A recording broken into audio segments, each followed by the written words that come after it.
Chetan Aya, he is chief economist and global head of economics at Morgan Stanley. You heard both reports, and normally they disagree, Chetan, but in this time, not so much. Do you agree as well with most of what Steve said? Yeah, absolutely. I think, in fact, the number on the spending was a little bit higher than what we were expecting. So with this, we've now recouped a lot, and we are just about a little more than 3.5% down from pre-COVID levels in personal consumption.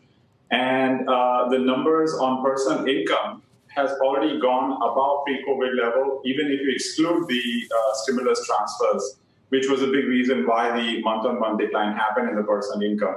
So the consumer is in a pretty good shape, Joe.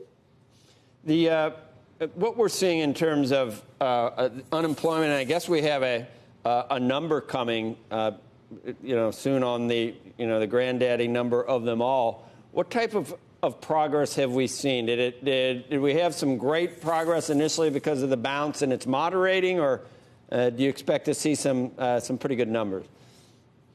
It will still be a pretty good number, but it, of course, has to moderate because we have made up a lot of lost ground. So we're expecting over 100,000 plus jobs to be added this month, i.e. the month of September, rather. But look, I mean, the overall progress, I think, has been quite phenomenal so far. And we are expecting the GDP levels to reach to about 96.5%. When we get the third quarter GDP data, which is much more surprising number compared to where we were just about a few weeks back. So I think the economy is making good progress, and going forward, we are going to see moderation just because we've made so much of lost grounds.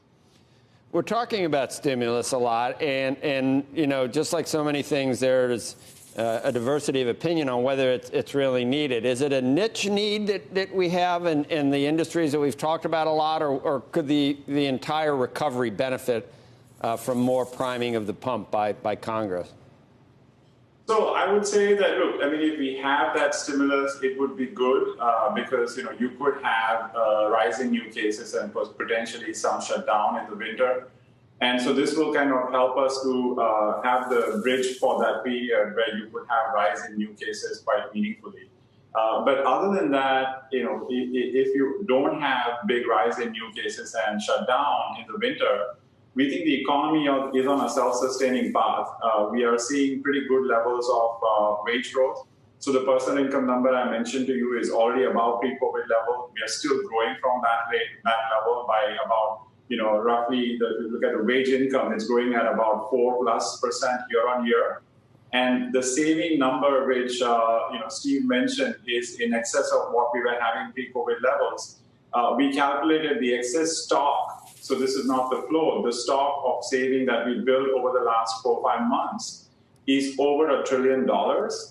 And if the consumers were to just, spend this excess saving out, we will be about 3% higher on personal consumption in the next 4 or 5 months.